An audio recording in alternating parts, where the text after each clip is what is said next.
I'm the fortunate one, Nicos. I'm the one that gets to talk to really smart and professional folks that are making a difference in the industry. So, Nicos, why don't you introduce yourself and your company and give us a little elevator pitch? Sure. So I'm Nicos Vekiarides. I'm the CEO of Attestiv, and we are a company that focuses on providing authenticity of digital photos, videos, and data. And what we solve is we solve a problem that you may have heard from in other circles, sort of the deepfake problem, right? It's become very easy for people to use AI to enhance photos, videos, and of course, easy to alter digital data. And where we come in is we help stop that. And it's particularly important for companies that rely on photos and videos to make actionable decisions. So what kind of companies are those? When we first started this, we said, oh, the public safety space, surveillance, insurance, right? Insurance uses photos and videos to make decisions all the time. It's an industry that's where there's a great deal of fraud. If we look at P&C alone, there's $40 billion in fraud in the US. And a lot of it is this soft fraud, and this is where we can help with a platform like ours. So what we do is we provide a platform that can serve as a basis for tamper-proofing all of your media. So effectively, not only can you prevent the fraud from getting in, but you can also do a lot more, start to advance some of your digital transformation initiatives and essentially create much better user experiences for your customers. Okay, so I have a phone. When I take a picture on this, it creates all sorts of metadata that I'm able to go in. I can see dates, I can see places. Explain to me why do we need more? And if you can, give us a couple of use cases where your technology is better than what this thing produces. Yeah, absolutely. And well, the beauty of where it starts is everybody has one of these. So a lot of insurance carriers have moved ahead with things like self-service inspections. Why not? Should I send an inspector over to look at your house, particularly if it's maybe a yearly or every few years I want to do an inspection? Well, everybody has a great camera on this thing. It takes, high resolution images. It can store the metadata with them.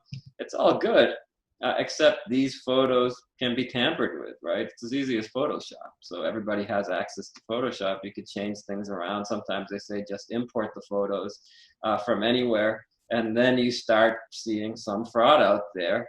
As some people download pictures off the internet and they say, well, here's the damage that I want you to look at. When disaster happens, you can be at the wrong place and you can be taking photos of the house next door and using it as part of your claim. I mean, it's all fraudulent, but it does happen out there, and there are many instances where this type of fraud happens. Now with Attestiv, what we do is we utilize our unique technology. It's patent pending, so that the instant that you take a photograph or a video or capture a document, it doesn't matter which, and we have some really neat AI that helps with document capture. But in either case, the moment that this is captured, we create a fingerprint, and the fingerprint encompasses all of the content of the image, all of the metadata, time, date, location, and even the user. And that gets stored on this immutable distributed ledger or blockchain. Now, the nice thing about blockchain is it's very, very difficult to change once you store something there. And this fingerprint, it has nothing identifiable in it. Nobody can read it. But what it does have is it has the property that if you recalculate the fingerprint of this media asset in the future, it will match and it will tell you that it hasn't changed from its original caption. Yeah. So right now, the use cases that you do have, are they on the auto side, or are they on the property side? Give us a sense on how this is currently being used. Well, Nick, the short answer is yes. They're on the auto side, they're on the property side. So if All you, of the if you visit above. our website, you'll see some of the things we've done on the auto side. So we have an auto quote workflow that essentially, people talk about getting an auto quote in 15 minutes. Well, we'll get your auto quote in 2 minutes. Well, how do we do that? And not only that, but we'll get you better quality data with that auto quote. Well, how do we do that? Well, just ask you to either take 4 photos of the vehicle or walk around it with your camera and take a video. Now you have this baseline condition of the asset. And then instead of filling out 50 questions in the application, we just have you scan a few documents, right? Take a picture of your registration, scan the barcode on your driver's license, take a photo of your old deck page, right? And then we just extract all this information and plug it in for you. So literally within minutes, you can complete an auto application. But the nice thing about it is now you also have a baseline condition of the asset that you're insuring. And we have a video on site that demonstrates that. And that's being used by some of our insurance agency customers today on the producer side. Some of the other things, we do very similar things with home inspections. We also do very similar things with first notice of loss. So if you want to start putting together, gathering all of the information from an accident or damage, you can do that very quickly and file it with your, capture it through our system and simply submit it to an insurance agency or carrier through our system. And now you have these validated assets that really anybody in the whole insurance ecosystem can look and validate and ensure that they haven't been tampered in any way. Yeah. It's funny how fast technology is moving, because it was just 4 or 5 years ago that you just started to see the emergence of the self-inspection, right? Yes. Hey, we're building this technology so that you can deliver it to as a text message to your property owner, and they can self-inspect, whether it's a claim or the initial underwriting inspection. And it's how long has your company been alive? So we actually closed our initial funding. So we started in mid 2018. Okay, so And so then the numbers work. So it was 4 or 5 years ago that this technology started to emerge, and it's mhm. funny, your company comes in, and just within that short span, fraudsters, right, we're gonna be able to figure out, hey, since they're allowing us to do our own inspections, there's a whole bunch of stuff that we can do to get the insurance companies to pay us for things that we don't deserve. And so it's just amazing how fast the technology has needed to evolve to sort of catch up to this. Could you give us the backstory? Where did the idea start to come from that you started to formulate it, and at what point did insurance become part of the solution? Yeah, so myself, this is my third startup. So myself and my co-founder, we started 2 companies in the past. One of them we sold to HP. The second one, Twin Strata, which we did cloud storage. Both were in the data storage IT space. So we were very much in that enterprise space, but primarily for storing data. But as we kind of moved out of our last engagement, let's say, because we got acquired by EMC, and we worked there for a few years. And when we left EMC, we said, well, what do we do next in the data storage space? And we said, well, storage has become a little bit of a commodity these days, but nobody's really looking at the value of the data, whether the data has been tampered in some way. And it was just at a time when the term fake news became a household word, right? And a lot of people were coming to me and saying, well, how do you trust what's online? And there's photos, there's videos, but I have no idea how to make any sense of it. So we started it with the idea that, hey, maybe we can at least start looking at digital media and restore a little bit of order to this world. And the most obvious space would be sort of social media and media, but then again, that's a very consumery space. So our background has been B2B type businesses, and of course we still look at that space and we say, well, who's actually going to pay for this? Someone would actually have to pay for knowing that something is not fake. I think a lot of people may like fake news media for what it's worth.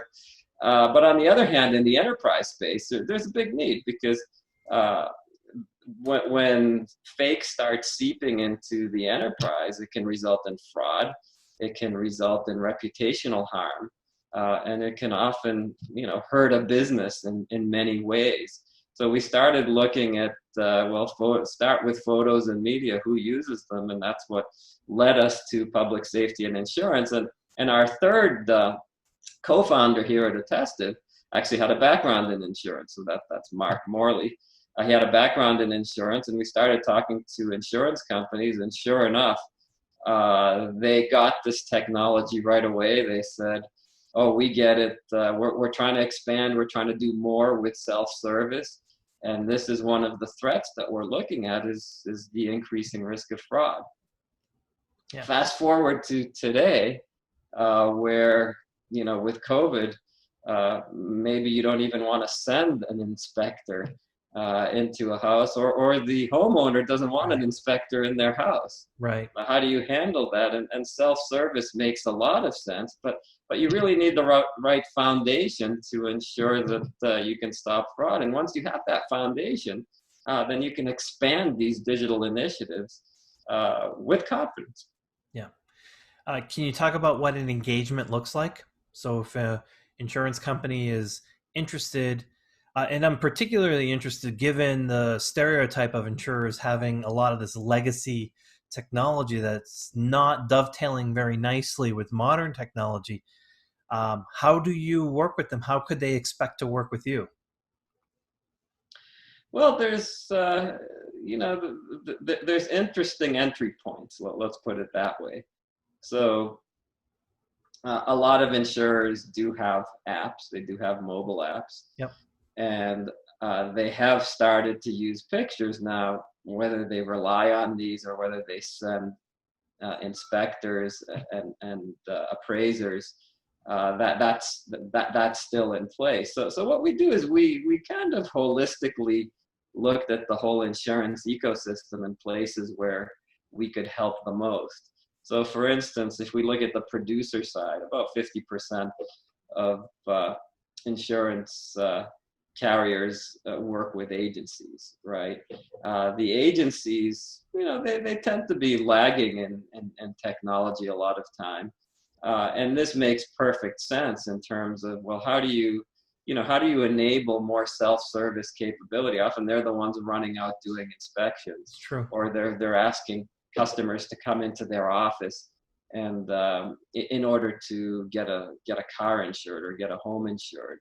Well, how can we make a lot of this process a lot easier for them? And that's through our products. And oftentimes it's simply embedding our links on their website. So now instead of having a website that looks more like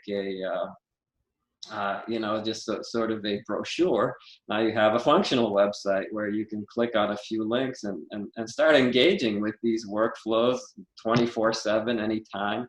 An insurance agent comes to their office in the morning and they might see, here's some quotes that came in, here's a couple of first notice of losses that came in. And now instead of having a person describe all of this to me, I have a head start on it. I can do things a lot faster, a lot easier. When it comes to carriers, we look at entry points are often inspections. So a lot of inspections are still not self-service, or if they are self-service, they're kind of risky because now you're risking the fraud. So that's one area, particularly in the commercial space. So commercial inspections can be they're relatively, you're probably familiar.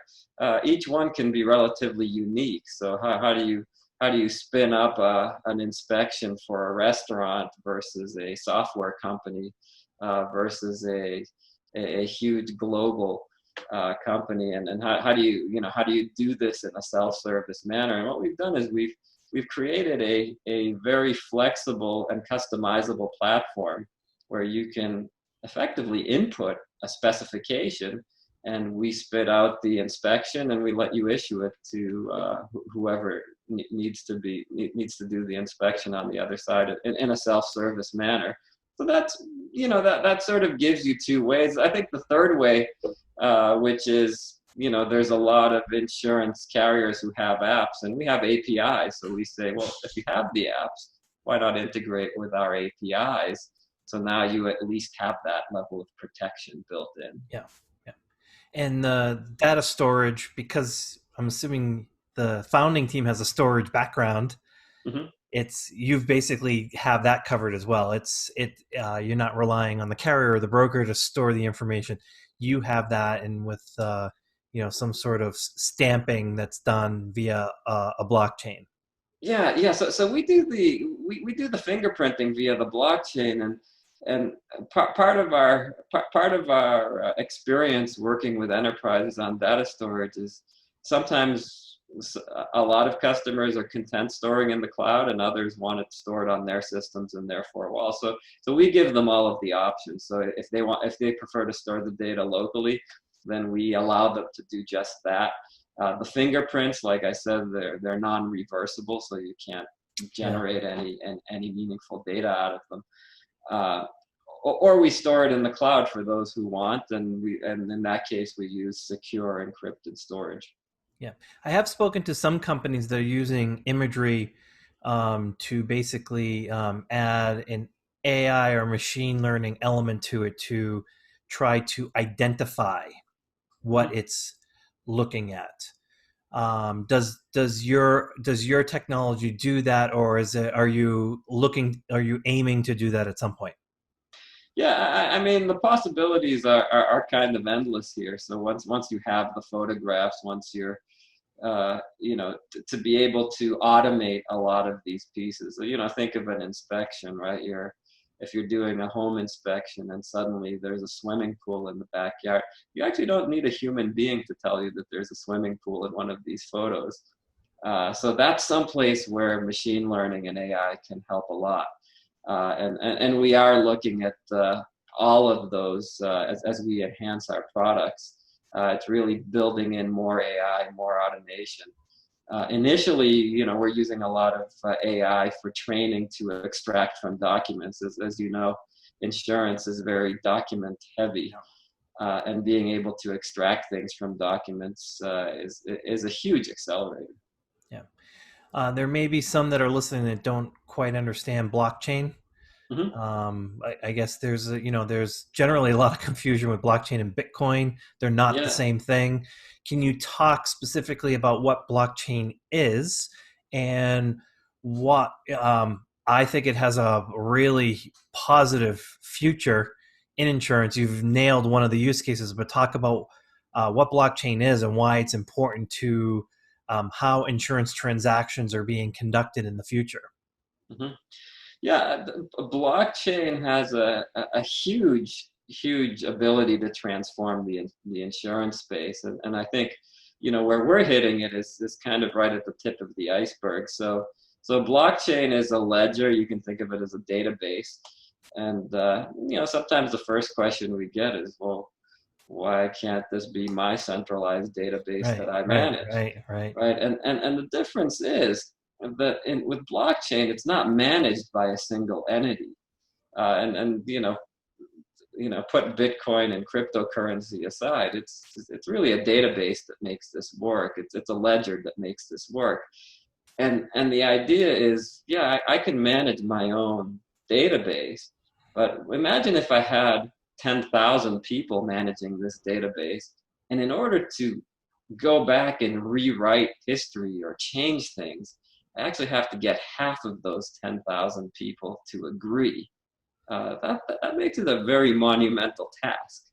And that's the idea behind blockchain is, and it's a system can that can work across multiple organizations, particularly the public ledger or even a permissioned private ledger. All you have to do is get an entry point, is get permissioned in. But the idea is, think of it as a database that's not centrally managed. It's managed by a bunch of these nodes, and it has a consensus model where you have to get a majority of them to agree to change anything. So what are the benefits there? Number one is you can't have a bad actor go in and rewrite history. The other thing is that there's something that we all know as the insider threat in large IT companies. You hire somebody and they may be a bad actor, but suddenly they have access to all of the systems. Mm-hmm. Well, if it's on a distributed ledger, a bad actor still can't alter these records because you need a huge consensus of others to do so. So it's being adopted as a solution because it's just very powerful. Think of the insurance ecosystem. You've got the insured customers, you've got adjusters, you've got agents and producers, you've got the carriers, heck, you've got repair shops, maybe you've got you've got things sometimes coming from police and fire departments. So, how do you get everybody on a single system that can be trusted? Well, this is a great application for distributed ledger. Now, as it grows into things, you've probably heard of smart contracts. You can do things like be able to pay out automatically, right? So if you have an insurance policy, and some of the small policies today, like your travel insurance, hey, if the flight's canceled, do you really need a human being to figure out that the flight is canceled, or can it be done through an automated system?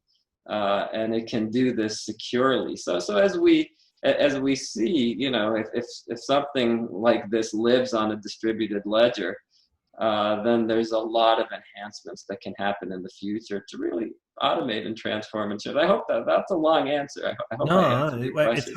It's hard not to have a long answer when it comes to that. And I think what's interesting is that as companies like yours come in to the insurance sphere, or not insurance sphere, just either are touching an element that then becomes part of the insurance ecosystem, you're adding an additional element to it. You're part of the decentralization of the information. You're another node or another confirmation, another part of the consensus about what is this? Is this a car? Is this a house? What kind of car? What kind of house? What color is it?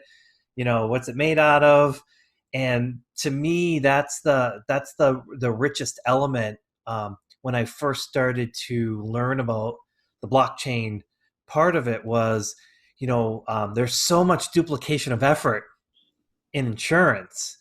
Just trying to figure out, like the house that I'm in, there are so many different entities that have kind of confirmed what this is. The town, the mortgage company, the insurance company, like they're my contractors. There's so many disparate entities that can kind of confirm and say, oh yeah, it's a 2-story wood frame home in Naples, Florida, this size, this color. It just seems like as this information, as more stakeholders come in, it just makes it, one, harder for bad actors to do something to it, and secondly, it adds more layers of certainty to what is this thing that we are insuring. And I love how you got into the smart contracts, because I can envision a world. It's I think the low-hanging fruit is some of those binary transactions, but just getting to a fire, and having someone being able to take a picture, and having, again, your phone with your technology in it say, this is taking a picture of the right home, and having AI then say, okay, there was a fire, we can immediately dispense a certain amount of money, into their bank account, and it may need to be adjusted, but we can do that quickly. And it's just the efficiencies I see coming from just being able to have certainty about what it is we're insuring. This No, is it's amazing. yeah, absolutely. And if you think about it, if a fire happens, you might have a fire inspector come in and take pictures. Where do these pictures go? Do they wind up going to the right place? And then you may have the insurance company sends an adjuster, or may go self-service, and then the insured may ask for a public adjuster, and then suddenly you have all of these parties operating on different systems. And I think what blockchain does is it instills a level of trust if everybody is using it. It doesn't have to be the same blockchain. It can have multiple blockchains out there, but it instills this level of trust where you can say, well, hey, now I can trust this third party. So maybe I don't have to do all of this redundant work. Yeah. How long is it? Like, where can this go? Because to me, it doesn't seem like too much of a long stretch for, if you're, let's say, a lot of your technology or companies like yours that are doing something similar are handling the insurance transaction. Well, it doesn't seem like too much of a leap that the community, the municipality itself, town hall, should also be on have the blockchain, be able to link.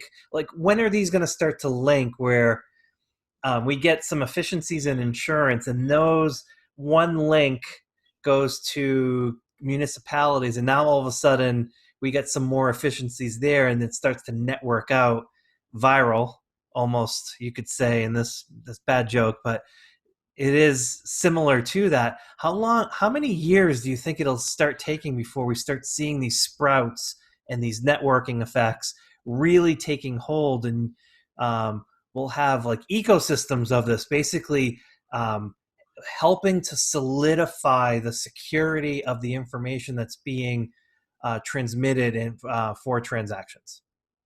Yeah, it's going to take a few years. I mean, like everything, it's sort of interesting. It's sort of, blockchain is a key element of this. So if we have any say in it, we expect it to happen sometime next year. But of course, right, but not to not to be overconfident on that. It does take a while for adoption. I mean, if you look at right now, we're still up until the last couple of years, we've been at this point where blockchain is an intriguing technology, and it's still a technology. If you think back to the internet, right? Internet was an intriguing technology for how many years before people discovered, hey, e-commerce, this thing can really make the world completely different. And then did people talk about the internet? No, they didn't talk about it. They talked about, well, I can just go to Amazon and buy things and do all of these things securely without having to get up. But so sort of getting from the point where it's about blockchain to really it's about, hey, linking this ecosystem, whether it's the insurance ecosystem, and there really is a link to the public safety ecosystem, right? We're actually working with public safety and law enforcement too, because a lot of the data they have is interesting, like car accidents, fires, all of this information is interesting for the whole ecosystem.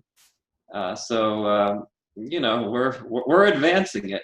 We think the time is now, and we are pushing it hard. Yeah. So you've had two other startups. So coming into this foreign field, even though one of your founders does have an insurance background, how different has it been? And as an outsider peering in, how do you view the future of how technology is going to impact this specific industry? Well, it's interesting, right? It's with insurance, what we're seeing is we're seeing some pockets of adoption, right? So there are a lot of insurance carriers have their innovation arms, and we happen to be part of Plug and Play, which has been great because it kind of gives us a direct connection into the innovation side. And we do see a lot of interest in the innovation, but on the other hand, you have an industry that's been running certain ways for many years, and there's a lot of, if it's not broken, let's not fix it, or if it's and arguably at the end of the day we can say, well, hey, we can improve your loss ratios, but if people feel that well, they're good enough now, then it's really getting past good enough, and that's it makes it a little bit more challenging in insurance. But on the other hand, when we can provide instant value, and we see somebody who's thinking about a carrier who's thinking about self-service, and we say, well, if you do self-service this way, you can also reduce fraud at the same time, or we can even connect our system to your existing assets and determine how many of them may have been tampered with. It becomes an eye-opener, and that's really what it takes to get in here. Usually, it's sort of tough to disturb someone who's been doing the same thing for the last 20 years and say, hey, here's a better way to do it. Yeah. So how can people reach you? So Attestiv.com is our website, and certainly if they want to reach me directly, Nicos at Attestiv.com. But we're happy to. There's a lot of great stuff on our website. You can see demos of our products. You can request a demo. The nice thing about this is it's kind of very easy to use. It creates great user experiences, and we can show you how it works very fast, and it's very easy to deploy. It's cloud-based. Wonderful.